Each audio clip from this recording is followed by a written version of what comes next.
Well, welcome back, everyone. You know, NBC 10 is taking a closer look at the issues impacting local communities like yours in our new segment called Community Closeup. We'll be speaking with local journalists from newspapers and online publications. And today we are joined by Nancy Lavin from the Rhode Island Current. Nancy, welcome to the program and thanks for being here. Yeah, we have some questions we want to ask you too, but before we get to that, we're going to talk a little bit about the publication that you work for. This is a look at the website. It is called the Rhode Island Current.com. Pretty sharp looking there.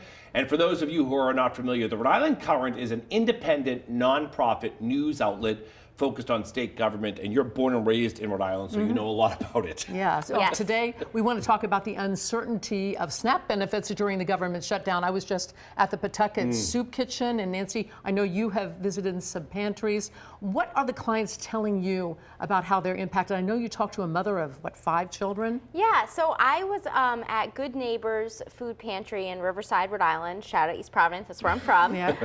2 weeks ago today. So this was before SNAP benefits were cut off, as of Saturday. But the fear, the anxiety was real. This woman I spoke with, she's a mom of 4. Her mother also lives with her.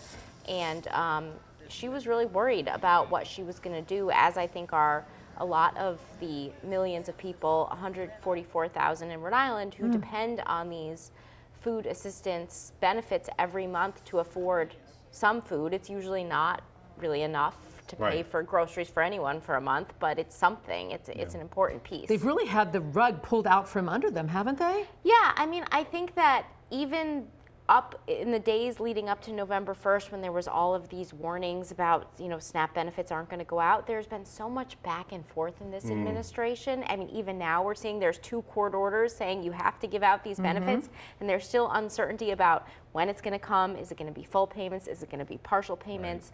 No one really knows what's happening. This is my job, and I can't keep up with what's happening on a hour-to-hour basis. I mean, late yesterday afternoon, the president said that he's not going to follow that court order. So can you imagine the anxiety as somebody who's worked at a food kitchen? The number of cars that line up is always amazing.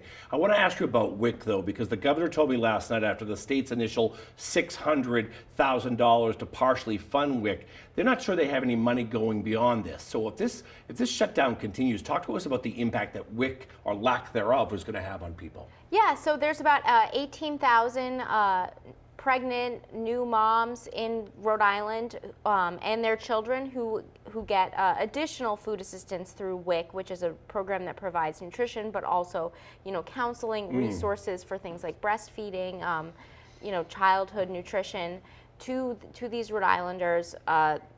There has been funding up until now. There's been some fear that the funding would run dry, so the governor tapped about $600,000 of just hadn't been used yet state budget money for the health department.